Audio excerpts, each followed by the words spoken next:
So thank you very much for the introduction and the invitation to speak today. This is actually, some of this is a body of work that I started initially as a resident. I was very kindly from the vice chair of pathology at Penn was sponsored to do as Adam mentioned, I've been sort of bioinformatically inclined since I was about 6 years old. I had a mom who's a computer programmer and had me working at a DOS command line. I graduated to a Linux command line in college, and computation has been a part of what I've been doing for a very long time.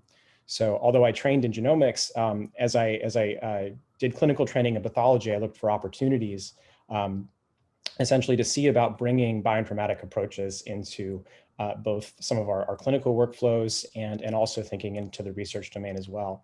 So I'll be showing you a body of work today that really, I think, illustrates just how far we've come in terms of computer vision applications and how we might start to think about applying those in a cancer setting, in particular into CBTN cohorts.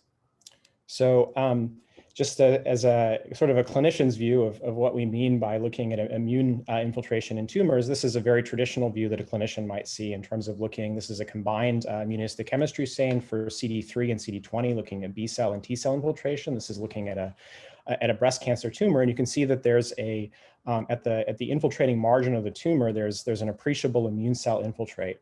Some of it sort of more scattered, some of it actually in lymphoid aggregates. And this is sort of the nature of some of the immune responses that we see by eye as pathologists. And yet this is kind of where we leave it in the clinical domain. There's a lot of phenotyping that we're not yet able to do in terms of the deeper sort of cell identity and really understanding the prognostic significance sometimes of what we see by eye. One of the poster child diseases for this, of course, is colon cancer, where this is a body of work by Jerome Gallone going back to 2006 science paper, where they showed that there was actually a very striking prognostic significance in terms of the extent and location actually of T cell infiltration in colon tumors. And in fact, just as a marker of how far this field has come, in fact, this immunoscore became part of our 2020 WHO diagnostic classification scheme for digestive system tumors. So again, this is now starting to actually see its way into clinical practice. So a lot of the work I'll be showing today rests on this body of work by Joel Saltz's lab at Stony Brook University. And as a testament, I think, to the quality of some of the work they're doing in the computer vision space, specifically in the digital pathology domain, and in terms of trying to grade immunologic reactivity in tumors. This was the group that the Cancer Genome Atlas reached out to when they were looking to actually annotate TIL, tumor-infiltrating lymphocyte, across basically the pan-tumor atlas of TCGA. The initial paper was looking at, I think, about half of the TCGA histologies. In the intervening years since 2008, they've now expanded to really make this pan-tumor. They've now incorporated adult glioblastoma, for example. So these algorithms have now seen brain tissue among many other tissue types. And the algorithm's really only gotten better over time. So just taking a step back in terms of, we saw some really nice work earlier today by Arash looking at actually deconvolutional methods of RNA sequencing to look at the nature and extent of immune infiltration in tumors. Of course, there's a lot of advantages of RNA-seq. The fact that you get a transcriptome can't really be understated, just in terms of the tremendous dimensionality and ability to actually, from that high dimensional data, resolve lymphocytes, not just lymphocytes as a group, but also subtype, CD4 versus CD8 T cells, NK cells, et cetera, and other immune cell types like macrophages, which can actually be more difficult to discern by imaging.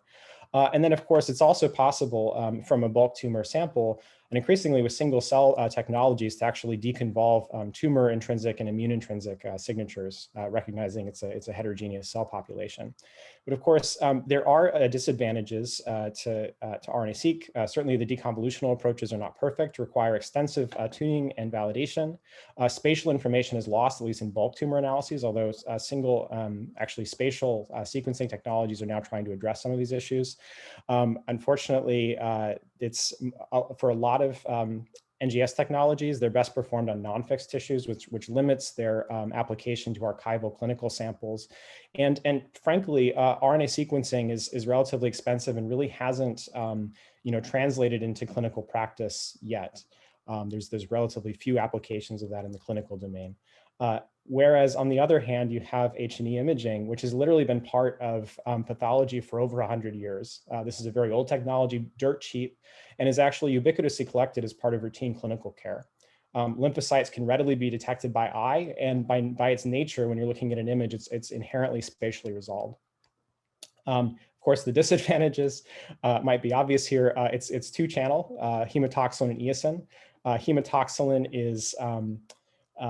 is roughly staining DNA, and eosin is roughly staining protein, right? Not a specific protein, like literally any protein in a cell. So although you get a lot of rich imaging information, you're not getting a lot of specificity per se. You really can't, although you can recognize lymphocytes, you can't really distinguish, are they T cells, B cells, NK cells, and really a lot of other immune cell types can be difficult to resolve. This is often best performed on fixed tissue. It will give you the best histology, but that can sometimes limit your ability to do NGS profiling. And of course, this dichotomy is increasingly getting broken down as spatial technologies are increasing their throughput through immunofluorescence and mass cytometry-based approaches, and then RNA sequencing is becoming increasingly single cell focused and spatially focused as well. So it's cool to see some of the crosstalk and improvement of each of these two modalities. So in terms of just an overview of the original Saltz paper, the input was digitally scanned images of H&E that were collected as part of the TCGA. I really can't overstate just how much, beyond the scope of the talk today, but how much convolutional neural nets and deep learning has really enabled just very robust methods for computer vision. So basically the input to this was literally a trained pathologist going through and annotating a set of images to provide as training data. And that was essentially it. You provide that as input to a convolutional neural net, and you can train it to recognize virtually any imaging type feature. Of course, Google has used this to train and recognize like cat videos, but we can do this in the clinical domain as well to recognize essentially any imaging feature that a human can recognize by eye. A computer can do it almost as well, if not sometimes maybe even better. And ultimately, it was iterative. So the initial set of predictions were generated. They go back to a pathologist that would feed back to the model. And through that feedback cycle, eventually getting to a model which was very, very robust. So the output of the model, it's actually not calling single, this specific model is not calling single cells, as so counting lymphocytes. A disadvantage, of course, is it's a little bit less, you might want that sort of resolution to be able to literally count the fraction of cells in an image, which are lymphocytes. But the advantage that using patch level identification is that it's really fast, dirt cheap, and allows you to run very quickly over whole slide images to really not have to worry as much about the sampling bias of selecting a specific region of interest, but really being able to do like an entire cell image. So it's calling lymphocytes on 50 by 50 micron patches. The output of the model is a probability, 0 being model's very confident it's not infiltrated, 1 being it's confident that it is infiltrated. And basically, if you just take the model and naively threshold at 50%, you get these beautiful, beautiful maps that call the regions of lymphocyte infiltration in tumors. So some of the first validation studies that we did using some of our clinical data from, this was work that I did as a resident, taking actually clinical samples that we were, being profiled on the adult side.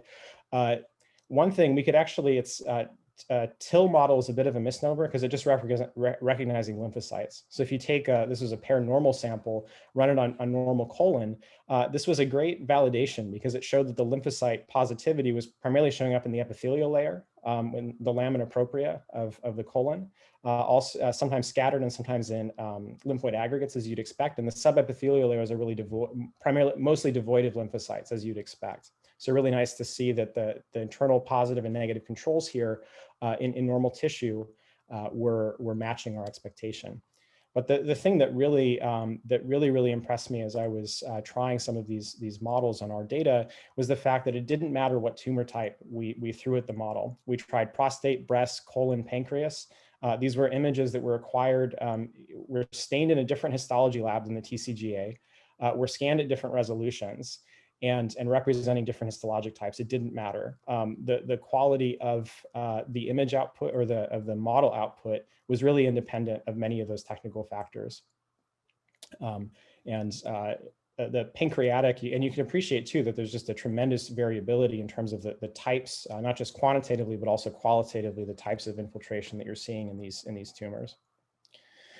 We could also see in looking at basically serial sections that there was a high degree of reproducibility between slices taken from the same block of tissue, as you would hope to see. And in addition, as the model improved, we could see that it was also gaining in confidence. So you can also look at this quantitatively using contrast methods or actually information entropy type scores to judge model confidence. But you can appreciate that the dark areas are getting darker and the bright areas are getting brighter to reflect that as they incorporated, this was adding an additional 5,000 tumors to the model. The model only got better in terms of the quality of what it was able to provide. So again, the Saltz lab is currently, this is a collaboration that we've a collaborative partnership with the Saltz lab. They're actually working on their 3rd generation model right now, which they've generously allowed us to use in the interim, and that will be published and made public in the summer of this year. But just to, again, give you a sense of some of the variability we saw in some of these cohorts, this is looking at the most highly, in a cohort of 200 patients, the most highly infiltrated colon cancer we saw.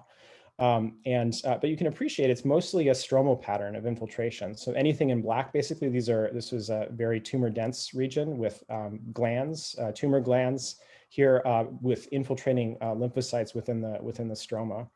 On the other hand, you get other tumors on another extreme, which are completely cold. So the vast majority of the tumors on the bottom of this image and is virtually devoid of lymphocytes. In fact, most of the lymphocytes here are only present in the residual normal tissue, which was sampled along with the tumor. But you also find tumors where you see this, really it's more the infiltrating edge of the tumor, very little sort of inside the tumor, truly in the tumor parenchyma. But then on the other hand, you see other tumors where it's the opposite, where rather than just at the infiltrating edge, you literally have lymphocytes that are infiltrating into the parenchyma. And we think these must mean different things. There must be something different about the biology of these tumors, about tumor immune signaling that drives some of these patterns of infiltration. And again, these are the sorts of things that you wouldn't get. These sorts of qualitative patterns are things that you couldn't get just by deconvolving your RNA sequencing data, for example. Just to make this point further in terms of some of these qualitative metrics being associated with outcome, the Saltz lab did some work to actually look at, and they have some of the metrics have fun names like Ball Hall Index and Banfield Rafferty Index, and basically these, they could show that these were actually associated with outcomes in different TCGA cohorts. So. And then looking at some of our clinical data at Penn, we could see that although there was, as expected, an overall increase in infiltration in colon tumors relative to pancreas, there's actually more variability within tumor than there is across tumors. And we could also see a correlation with molecular data, including MSI status, as you would expect here. But again, there's a range. We saw there was a decent correlation with TMB versus these TIL scores. And we could also see, in this case, we actually had RNA sequencing, FFPE RNA sequencing from Tempus, which we were able to correlate directly with the tissue we were imaging. And we could see that there were actually decent, but again, not perfect correlations between CD8 and CD45 and other immune markers here. One of the caveats actually with some of these approaches is you sometimes get these issues where although you see a lot of lymphocyte infiltration within the tumor here, sometimes you get residual tissue. This is actually a part of a lymph node which was sampled along with the tumor, literally as part of the same slide. And it's unclear if is this, and the residual normal or stroma tissue, is that incidental or is it part of the tumor response? I think difficult. We don't always know, but I think looking compartment-wise, I think is a crucial part of this, and actually being able to overlay other histologic features like tumor maps, like your stroma maps, et cetera, may actually help to put the TILs into context. So just to make that point, literally any imaging feature you can think of, you can build a model for. This is, again, as part of the collaboration with the Saltz lab. They've now, for colon specifically, now have models for normal epithelium, tumor, and stroma here. We can generate these beautiful maps to really put the TIL infiltration patterns into context. The tie-in actually to CBTN started as a project through the Parker Institute for Cancer Immunotherapy that I'm involved with, which is focused actually on applying some of these next generation technologies to do multiplexed imaging to really deeply immunophenotype the immune microenvironment in high-grade gliomas. There's a number of cohorts which are lined up, both adult and pediatric, and some of the adult cohorts actually in the setting of immunotherapeutic intervention like CAR T therapy, as well as checkpoint blockade. And here are some of the participants that are part of that initiative. And actually, as part of that effort, we were compiling through some of the collaborators I mentioned in the last slide, compiling a TMA, or tissue microarray, or tumor microarray, sorry, that we could actually send to Stanford for deep immunoprofiling of some of these tumors which are outliers in terms of their level of infiltration. And just to make the point that although gliomas are classically referred to as a cold tumor, there's clearly a range, and you find these outlier cases, and this is one of the patients as part of CBTN that we've actually submitted for these deep immunoprofiling technologies. And what was striking to me was, again, as we're doing a lot of this imaging analysis, I think there's an opportunity to potentially basically expand some of these approaches, since they are really pan-tumor, to potentially expand this analysis to the entire CBTN cohort, potentially other pediatric cancer types as well, as histologic data comes online. So the idea is this would again be a rich feature set that as other researchers are focusing on their specific aspect of CBTN related analysis, they could have this sort of rich set of what's been termed pathomics features to be able to correlate with any potential analysis that you might be interested in. The idea, and I'm currently working with some of the development team here locally, is to build and actually publish a public Cavatica workflow for automated TIL calling, and then potentially also expand into other histologic feature types. So again, anything you can see by eye, you can potentially train a model to automate. Just to give you a sense, I did a quick just look at the Kids First portal in terms of what data is available with paired like whole genome sequencing and H&E data. And there were already just over 600 patients where you'd be able to do that sort of paired analysis, an example. And the vast majority of these also had RNA sequencing data as well. There's really, really great servers that, or a great server service called QUIP that was stood up by the Stony Brook team. It's a great way of actually being able to overlay some of these computer vision maps. This is looking at a TIL map in a breast cancer sample, and actually being able to tie it directly back to histology. So this can be, again, shared within an academic research community. It can actually, we're actually talking about potentially standing this up within our clinical pathology department to enable integration of this potentially into some of our clinical workflows, or actually as part of clinical trials. And then finally, just as在这个会议上，但是没关系，我把那个音量调小。Okay. I think that was used for 2 more minutes, Derek. Oh, sorry. Yeah, no problem. So in terms of future directions, as I alluded to, we're looking at multiplex imaging to actually take the two-dimensional H&E imaging to potentially 40 or more dimensions. As another sort of shout out to convolutional neural nets, this is a CNN-based algorithm for doing cell segmentation, which is one of the hardest computational parts of this analysis, is actually take a raw image and turn it into individual cells. And it's just amazing how far this field has come. we're now starting to build, this is some tonsil data that I've actually generated as part of my work as a postdoc in the Weary lab. We can now start to resolve in 40-plex immunofluorescence individual cell types by their marker expression, but then also put them into spatial context. So you can see the epithelium, mesenchymal content within a tonsil, as well as germinal centers, and actually appreciate the spatial resolution here. So as just sort of a final sort of teaser question, you know, we see some of these patterns as pathologists, but what really drives the difference of the T cells which get stuck in a perivascular cuff versus those which actually infiltrate the parenchyma? And are these good actors or bad actors? I think that's what some of these spatial type approaches will allow us to really answer. So with that, this was a huge collaboration. Again, a big shout out to Mike Feldman, who actually sponsored me to do some of my digital pathology rotation as a resident, which I've now taken into my postdoc time and hope to take forward in my career as an independent physician scientist. And a number of people at CHOP locally who are working on trying to expand this out to the CBTN data. And with that, I'll take questions if you have time.